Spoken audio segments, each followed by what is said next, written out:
Hello friends, जय माता दी। कैसे हैं आप सब दोस्तों? होली आने वाली है और होली से पहले 14 मार्च को महा एकादशी आने वाली है। और कहा जाता है इस एकादशी पर जो भी मनुष्य सच्चे दिल से भगवान की आराधना करते, पूजन करते हैं, उसकी सभी मनोकामनाएं अवश्य पूरी होती है। फागुन लाग्यो सखी जबते तबते ब्रजमंडल धूम मच्यो है, नारी नवेली बचे नहीं एक, विशेष इहें सब प्रेम मच्यो है। साज सखारे कही रसखान, सुरंग गुलाल ले खेल रच्यो है, को सजनी नीलजी न भई, अरु कौन भटू जिहि मान बच्यो है। फागुन आयो रे सखीरी फागुन आयो रे। भगवान शिव और विष्णु को अत्यंत प्रिय है फागुन माह की एकादशी और इस दिन मनाई जाने वाली अमल की एकादशी, जिसे हम रंग भरी एकादशी के भी नाम से जानते हैं, किसी भी महापर्व से कम नहीं है।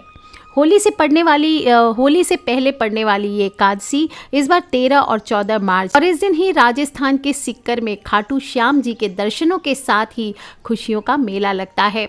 इस दिन पहली बार श्याम कुंड में बाबा श्याम का मस्तक प्रकट हुआ था और तब से होली के पहले पड़ने वाली इस एकादशी के मौके पर खाटू श्याम जी में मेले का आयोजन होता है, जहां श्रद्धालु खाटू श्याम जी के दर्शन करके पूजा पाठ करते हैं, उनसे अपने घर परिवार की सुख समृद्धि की प्रार्थना करते हैं।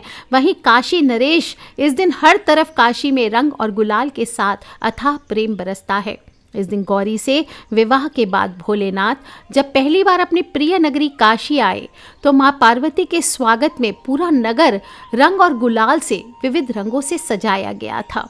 तब से ये परंपरा आज भी चली आ रही है और इसीलिए होली के पहले पड़ने वाली इस एकादशी को रंग भरनी एकादशी के रूप में मनाया जाता है और बाबा विश्वनाथ का विशेष श्रृंगार होता है। मां गौरी और शिव के स्वागत की जोर शोर से तैयारियां की जाती है। तब से हर वर्ष रंग भरी एकादशी को काशी में बाबा विश्वनाथ रंग और गुलाल से होली खेलते हैं। माता गौरा का गौना कराया जाता है। इस दिन बाबा विश्वनाथ मां पार्वती के साथ नगर भ्रमण करते हैं। पूरा नगर लाल गुलाल से सरोबार हो जाता है। अमल की एकादशी बड़ी ही खूबसूरत एकादशी है और इसके बारे में महाराज युधिष्ठिर ने जब भगवान श्री कृष्ण से पूछा फागुन माह में शुक्ल पक्ष की एकादशी का क्या महत्व है, तब श्री कृष्ण भगवान बताते हैं कि इस एकादशी को अमल की एकादशी कहते हैं। अमल की यानी आंवला को शास्त्रों में उसी प्रकार श्रेष्ठ स्थान प्राप्त है जैसे नदियों में गंगा, देवों में भगवान विष्णु। और विष्णु जी ने जब सृष्टि की रचना के लिए ब्रह्मा जी को जन्म दिया, उसी समय धरा पर चंद्रमा के समान कांतिमान एक बिंदु का प्राकट्य हुआ। उसी से आंवले का पौधा उत्पन्न हुआ और साथ ही देवता हो, गंधर्व हो, यक्ष, राक्षस और दानवों की भी उत्पत्ति हुई। तब सभी उसी पौधे के पास गए और उसे देखकर सब हैरान थे, क्योंकि इससे पहले वो ऐसे किसी पौधे के बारे में नहीं जानते थे। तभी आकाशवाणी हुई कि ऋषियों, ये पौधा समस्त पौधों में श्रेष्ठ आमलकक है, जो कि भगवान विष्णु को अत्यंत ही प्रिय है। और यही नहीं, आंवले के स्मरण मात्र से ही गोदान का पुण्य मिलता है। इसका स्पर्श करने से 2 गुना और खाने से 3 गुना पुण्य का फल मिलता है।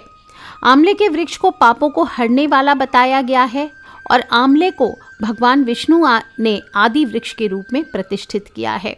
इसके हर अंग में ईश्वर का स्थान माना गया है। इसके मूल में भगवान विष्णु, ब्रह्मा और भगवान भोलेनाथ विराजते हैं। शाखाओं में मुनि, टहनियों में देवता, पत्तों में वसु और फलों में सभी प्रजापति निवास करते हैं। भगवान विष्णु ने कहा, जो प्राणी स्वर्ग और मोक्ष प्राप्ति की कामना रखते हैं, उनके लिए फागुन माह के शुक्ल पक्ष में जो भी मनुष्य पुष्य नक्षत्र में एकादशी आती है और उस एकादशी का व्रत करता है तो अत्यंत ही श्रेष्ठ है और इस एकादशी को अमल की एकादशी के नाम से जाना जाता है। सभी ने उस आकाशवाणी से पूछा, आप कौन हैं? तब आवाज आई कि जो भूतों का ज्ञाता है तथा वर्तमान एवं भविष्य का करता है, जो अदृश्य अवस्था में हर जगह व्याप्त रहता है, मैं वही विष्णु हूँ। और सभी ने आकाशवाणी को प्रणाम किया और भगवान विष्णु ने प्रसन्न होकर सभी से वरदान मांगने को कहा। इस पर सभी ऋषियों ने कहा कि यदि आप प्रसन्न हैं तो कोई ऐसा उपाय बतलाइए जिससे स्वर्ग और मोक्ष की प्राप्ति हो जाए। इसके बाद भगवान विष्णु बोले, फागुन माह में शुक्ल पक्ष की एकादशी को आमल की एकादशी का जो भी मनुष्य व्रत करेगा उसकी सभी मनोकामनाएं पूर्ण होंगी। ब्रह्मांड पुराण में मानधाता और वशिष्ठ संवाद में फागुन माह के इस शुक्ल पक्ष की अमल की एकादशी का महात्म्य इस प्रकार वर्णित हुआ है। एक बार मानधाता जी ने वशिष्ठ जी से प्रार्थना की, हे ऋषिवर, यदि आप मुझ पर प्रसन्न हैं, मुझ पर यदि आपकी कृपा है, तो आप कृपा करके मुझे ऐसा व्रत बतलाइए जिसका पालन करने से मुझे वास्तविक कल्याण की प्राप्ति हो। इसके उत्तर में वशिष्ठ जी ने प्रसन्न चित्त होकर कहा, हे राजन, मैं आपको शास्त्रों के एक गोपनीय, रहस्यपूर्ण तथा बड़े ही कल्याणकारी व्रत की कथा सुनाता हूँ, जो कि समस्त प्रकार के मंगल को देने वाली है। हे राजन, इस व्रत का नाम अमल की एकादशी है। यह व्रत बड़े से बड़े पापों को नाश करने वाला, 1000 गौदान के पुण्य का फल देने वाला एवं मोक्ष प्रदाता है। पुराने समय के वैदिश नाम के नगर में ब्राह्मण, क्षत्रिय, वैश्य तथा शूद्र वर्ण के लोग बड़ी ही सुखपूर्वक निवास करते थे। वहाँ के लोग स्वाभाविक रूप से स्वस्थ तथा हष्ट पुष्ट थे। हे राजन, उस नगर में कोई भी मनुष्य पापात्मा अथवा नास्तिक नहीं था। इस नगर में जहाँ तहाँ वैदिक कर्म का अनुष्ठान हुआ करता था। वेद ध्वनि से यह नगर गूंजता ही रहता था। इस नगर में चंद्रवंशी राजा राज करते थे। इसी चंद्रवंशीय राजवंश में एक चैत्र रथ नाम के धर्मात्मा एवं सदाचारी राजा ने जन्म लिया। वह राजा बड़ा पराक्रमी, शूरवीर, धनवान, भाग्यवान तथा शास्त्रज्ञ भी था। इस राजा के राज्य में प्रजा को बड़ा ही सुख था। सारा वातावरण ही अनुकूल था और यहाँ की सारी प्रजा विष्णु भक्त परायण थी। सभी लोग एकादशी का व्रत किया करते थे। इस राज्य में कोई भी दरिद्र अथवा कृपण नहीं देखा जाता था। इस प्रकार प्रजा के साथ राजा अनेक वर्षों तक सुखपूर्वक राज करता रहा। एक बार फागुन शुक्ल पक्षीय द्वादशी संयुक्त अमल की एकादशी आ गई। यह एकादशी महाफल देने वाली है, ऐसा जानकर नगर के बालक, वृद्ध, युवा, स्त्री, पुरुष तथा स्वयं राजा ने भी सपरिवार इस एकादशी व्रत का पूरे नियमों के साथ पालन किया। एकादशी वाले दिन राजा प्रातःकाल नदी में स्नान आदि समाप्त कर समस्त प्रजा के साथ उसी नदी के किनारे पर बने भगवान श्री विष्णु के मंदिर में जा पहुँचे। उन्होंने वहाँ दिव्य गंध, सुवासित जलपूर्ण कलश, छत्र, वस्त्र, पादुका आदि पंचरत्नों के द्वारा सुसज्जित करके भगवान की स्थापना की। इसके बाद धूप दीप प्रज्वलित करके आमलकी अर्थात आंवले के साथ भगवान श्री परशुराम जी की पूजा की और अंत में प्रार्थना की, हे परशुराम, हे रेणुका के सुखवर्धक, हे मुक्ति प्रदाता, आपको नमस्कार है। हे आमलकी, हे ब्रह्मपुत्री, हे धात्री, हे पाप नाशिनी, आपको नमस्कार है। आप मेरी पूजा को स्वीकार करें। इस प्रकार राजा ने अपनी प्रजा के व्यक्तियों के साथ भगवान श्री हरि विष्णु एवं भगवान श्री परशुराम जी की पवित्र चरित्र गाथा श्रवण, कीर्तन, स्मरण करते हुए एकादशी की महिमा सुनते हुए रात्रि जागरण किया। उसी शाम एक शिकारी शिकार करता हुआ वहां आ पहुंचा। जीवों को हत्या करके वह दिन व्यतीत करता था। दीपमालाओं से सुसज्जित तथा बहुत से लोगों द्वारा इकट्ठे होकर हरि कीर्तन करते हुए रात्रि जागरण को देखकर शिकारी सोचने लगा, ये सब क्या हो रहा है। शिकारी के पिछले जन्म के पुण्य का उदय होने पर वहां एकादशी व्रत करते हुए भक्त जनों का उसने दर्शन किया। कलश के ऊपर विराजमान भगवान श्री दामोदर जी का उसने दर्शन किया तथा वहां बैठकर भगवान श्री हरि की चरित्र गाथा श्रवण करने लगा और भूखा प्यासा होने पर भी एकाग्र मन से एकादशी व्रत के महात्म्य की कथा तथा भगवान श्री हरि की महिमा श्रवण करते हुए उसने रात्रि जागरण किया। प्रातः होने पर राजा अपनी प्रजा के साथ अपने नगर को चला गया तथा शिकारी भी अपने घर वापस आ गया और समय पर भोजन किया। कुछ समय बाद शिकारी की मृत्यु हो गई तो अनायास ही एकादशी व्रत के पालन करने तथा एकादशी तिथि में रात्रि जागरण करने के प्रभाव से उस शिकारी ने दूसरे जन्म में विशाल धन संपदा, सेना, सामंत, हाथी, घोड़े, रथों से पूर्ण जयंती नाम की नगरी के विदुरथ नामक राजा के यहाँ पुत्र के रूप में जन्म लिया। वह सूर्य के समान पराक्रमी, पृथ्वी के समान क्षमाशील, धर्मनिष्ठ, सत्यनिष्ठ एवं अनेकों सद्गुणों से युक्त होकर भगवान श्री हरि विष्णु की भक्ति करता हुआ 1,00,000 गांवों का आधिपत्य करता हुआ जीवन बिताने लगा। वह बड़ा ही दानी था और इस जन्म में उसका नाम बसूरत था। एक बार वह शिकार करने वन को गया और मार्ग भटक गया। वन में घूमते घूमते थका हारा, प्यास से व्याकुल होकर अपनी बाहों का तकिया बनाकर जंगल में ही सो गया। उसी समय पर्वतों में रहने वाले मलेच्छ यवन सोए हुए राजा के पास आकर राजा की हत्या की चेष्टा करने लगे। वे राजा को शत्रु मानकर उसकी हत्या करने पर तुल उठे। उन्हें कुछ ऐसा भ्रम हो गया था कि ये वही व्यक्ति है जिसने हमारे माता पिता, पुत्र पौत्र आदि को मारा है, अतः इसी के कारण हम जंगल में खाक छान रहे हैं। किंतु आश्चर्य की बात, उन लोगों द्वारा फेंके गए अस्त्र शस्त्र राजा को ना लगकर उसके इर्द गिर्द ही गिरते गए। राजा को खरोंच तक नहीं आई। जब उन लोगों के अस्त्र शस्त्र समाप्त हो गए तो वे सभी भयभीत हो गए तथा एक कदम भी आगे नहीं बढ़ा सके। तब सभी ने देखा कि उसी समय राजा के शरीर से दिव्य गंध युक्त अनेक आभूषणों से आभूषित एक परम सुंदरी देवी प्रकट हुई। वह भीषण भ्रिकुटी युक्ता क्रोधित नेत्रा देवी क्रोध से लाल पीली हो रही थी। उस देवी का यह स्वरूप देखकर सभी यवन इधर उधर दौड़ने लगे, परंतु उस देवी ने हाथ में चक्र लेकर एक क्षण में ही सभी मलेच्छों का वध कर डाला। जब राजा की नींद खुली तथा उसने यह भयानक हत्याकांड देखा तो वह आश्चर्यचकित हो गया, साथ ही भयभीत भी हो गया। उन भीषण आकार वाले मलेच्छों को मरा हुआ देखकर राजा विस्मय के साथ सोचने लगा कि मेरे इन शत्रुओं को मारकर मेरी रक्षा किसने की। यहाँ मेरी ऐसी कौन सी हितैषी मित्र है, जो भी हो मैं उसके इस महान कार्य के लिए उसका बहुत बहुत धन्यवाद करता हूँ।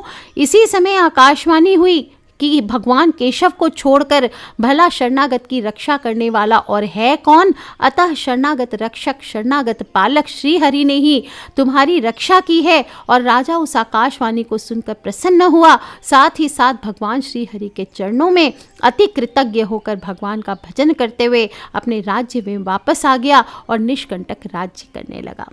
वशिष्ठ जी कहते हैं, हे राजन, जो भी मनुष्य इस आमल की एकादशी के व्रत का पालन करता है, इस व्रत की कथा को सुनता है, औरों को सुनाता है, इसके महात्म्य को जानता है और दूसरों को बताता है, वह निश्चित ही विष्णु लोक को प्राप्त कर लेता है। कथा यहीं पूर्ण होती है। श्री हरि अर्पणामस्तु। श्री हरि विष्णु भगवान की जय। दोस्तों, अमल की एकादशी इस वर्ष फागुन माह के शुक्ल पक्ष की एकादशी की तिथि 13 मार्च को सुबह 10:21 पर शुरू हो रही है और ये तिथि अगले दिन 14 मार्च को दोपहर को 12:05 तक मान्य है। ऐसे में जो लोग भी उदय तिथि का ध्यान करते हुए अमल की एकादशी का व्रत करते हैं, वो सभी 14 मार्च के दिन ही एक अमल की एकादशी का व्रत करेंगे, यानी सोमवार के दिन व्रत को करेंगे। बाकी जो लोग भी पहले दिन दशमी तिथि को जो टच कर जाती है उस दिन करते हैं, जैसे सांसारिक आदि, वो 13 तारीख को करेंगे। अमल की एकादशी पर सर्वार्थ सिद्धि योग भी है इस बार, जो कि सुबह 6:32 से शुरू हो रहा है और रात को 10:08 तक रहने वाला है। इस दिन पुष्य नक्षत्र भी है और रात को 10:08 तक पुष्य नक्षत्र रहने वाला है। शुभ मुहूर्त आपके लिए, जो लोग भी खरीदारी आदि करना चाहते, पुष्य नक्षत्र में शुभ काम किए जाते हैं। बहुत ही अद्भुत नक्षत्र में इस बार ये अमल की एकादशी आई है, तो 12:07 से लेकर दोपहर को 12:54 तक है।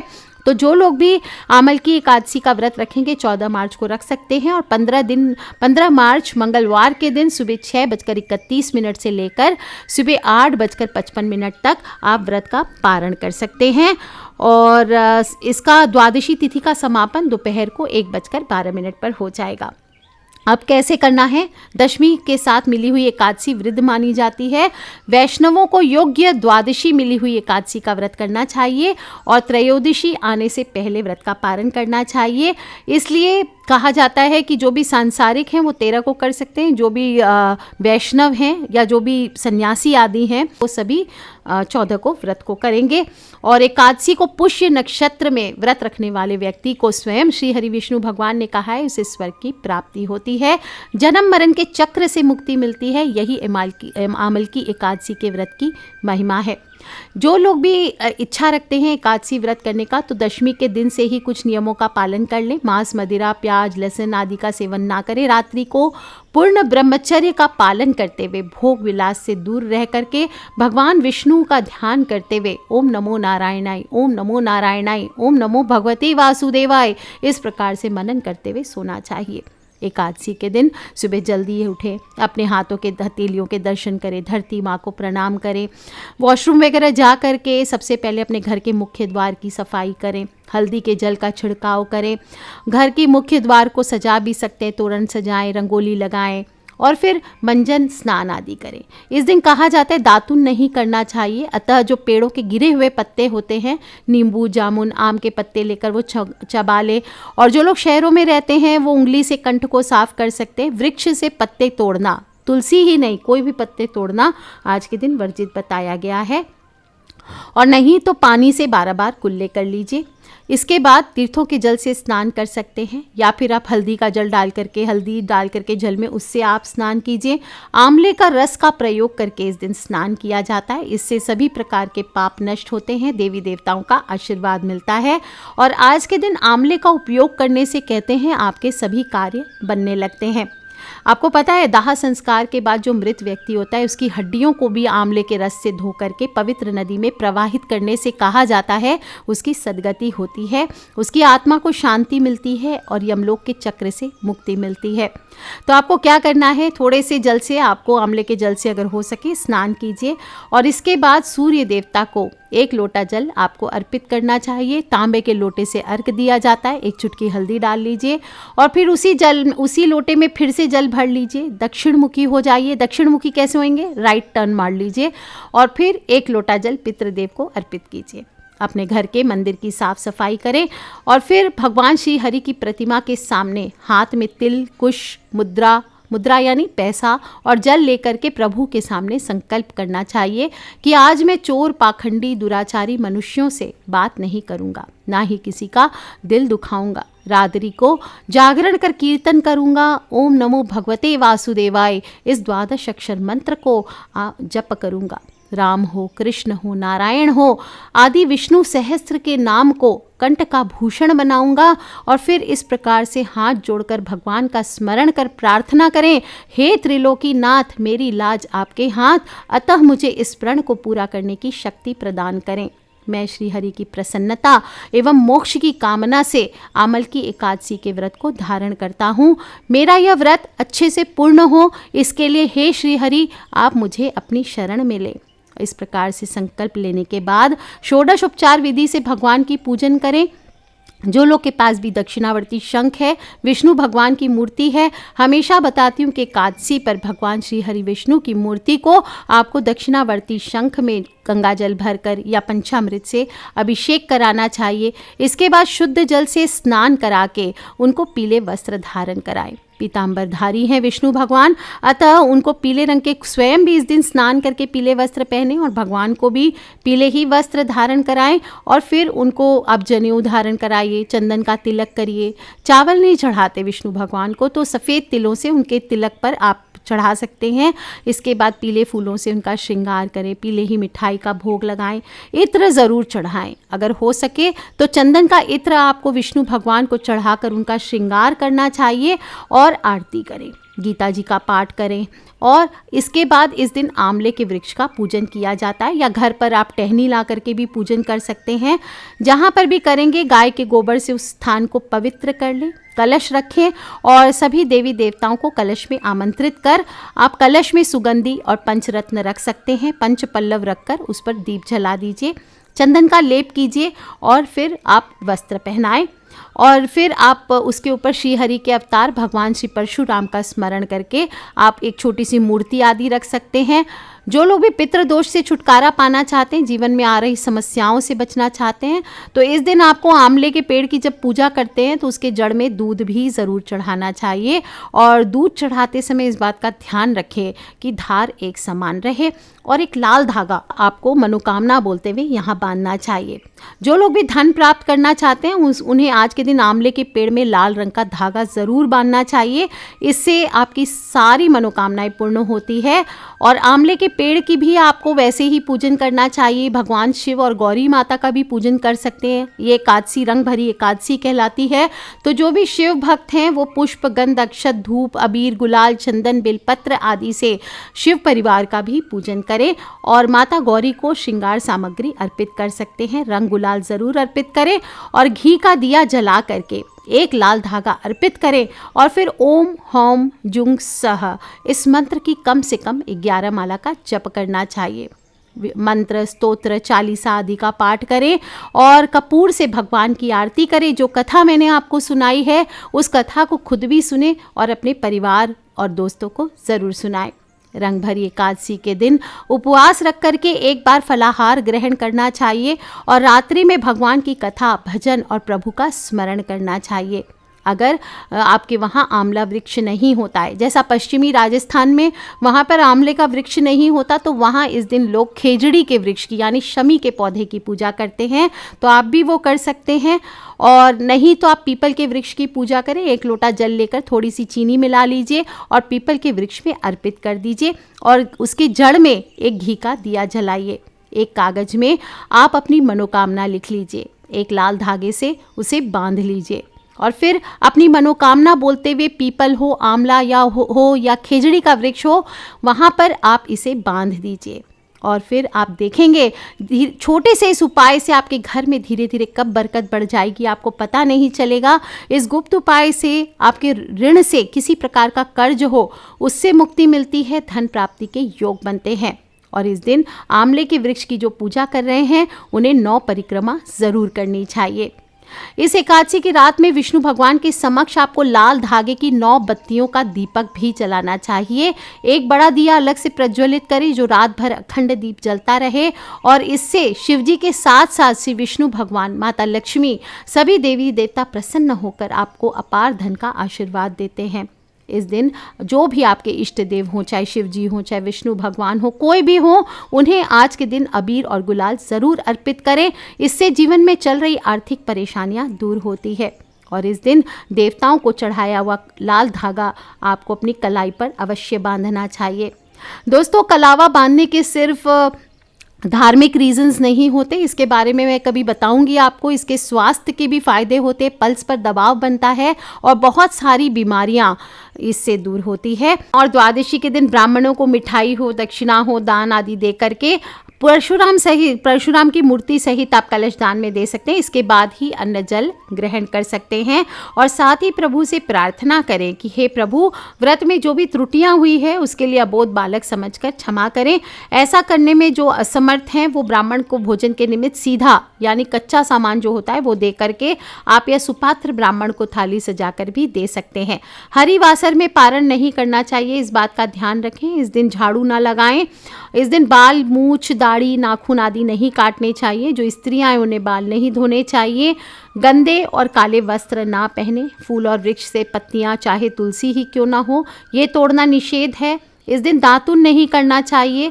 निर्जला व्रत कर सकते हैं आप, जलीय व्रत कर सकते हैं, फलाहार कर सकते हैं, लेकिन इस दिन चावल का, आपको जौ का आदि का सेवन नहीं करना चाहिए और किसी भी दूसरे का दिया हुआ अन्न भी आप ना खाएं। इस दिन मांस, मदिरा, प्याज, लहसुन, मसूर की दाल, कुल्फ़ा आदि तामसी चीज़ों का सेवन नहीं करना चाहिए। इससे मन में विचार जो होते हैं वो पाप जागृत करते हैं। सेम की फली, बैंगन ये नहीं खानी चाहिए। जो फलाहारी हैं उन्हें गाजर, शलगम, गोभी, पालक, कुल्फ़ा का साग भी नहीं खाना चाहिए। अमृत फलों का सेवन करें, केला, आम, अंगूर, बादाम, पिस्ता आदि। और जो भी भोग आप लगाएंगे, प्रसाद लेंगे, वो पहले प्रभु को भोग लगाकर उसमें तुलसी दल छोड़कर ही ग्रहण करना चाहिए और यथाशक्ति दान भी ज़रूर करना चाहिए। इस दिन आंवले का दान भी करना बहुत शुभ माना गया है।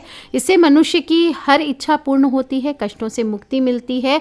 और इस दिन भगवान विष्णु को मीठा पान भी चढ़ाने का नियम आता है, लेकिन आपको स्वयं को ये पान उस दिन नहीं खाना है। और इस दिन अधिक ना बोलें। अधिक बोलने से मुख से ना बोलने वाले शब्द भी कई बार निकल जाते हैं।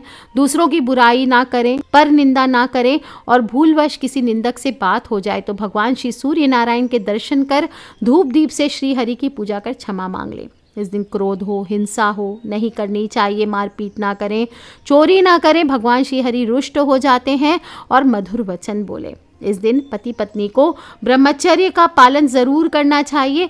पराये पुरुष, पराई स्त्री की ओर नहीं देखना चाहिए। इस प्रकार से जो भी मनुष्य अमल की एकादशी या रंग भरी एकादशी के पूजन करता है, ध्यान करता है और उपायों का पालन करता है, उसके जीवन की सभी कठिनाइयाँ दूर होती है, उसे वैकुंठ की प्राप्ति होती है और सभी प्रकार के कष्टों से, बुराइयों से उसे मुक्ति मिलती है। तो आप भी कीजिए और अपने फ्रेंड्स, फैमिली, मम्मी पापा, भाई बहन, बच्चे सभी को बताएं इस व्रत के बारे में। महाव्रत है और जो लोग भी व्रत ना भी कर सकें या कोई भी नहीं कर सकते, कुछ नहीं कर सकते, तो कम से कम ये जो कथा मैंने आपको सुनाई है, इस कथा को अपने फ्रेंड्स, फैमिली, मम्मी पापा, भाई बहन, बच्चे सभी लोगों से शेयर ज़रूर करें, क्योंकि हमें नहीं पता कौन सा उपाय कब किसकी लाइफ बदल दे। So love you all friends, take care, जय माता दी, बम बम भोलेनाथ की। आप सभी को एकादशी की, महा एकादशी, रंग भरी एकादशी की हार्दिक हार्दिक शुभकामनाएं। भोलेनाथ आप सभी का जीवन रंगों से भरे, यही मेरी शुभकामना है। Take care friends, love you all, जय माता दी, बम बम भोलेनाथ की, जय विष्णु भगवान की, जय लक्ष्मी मैया की।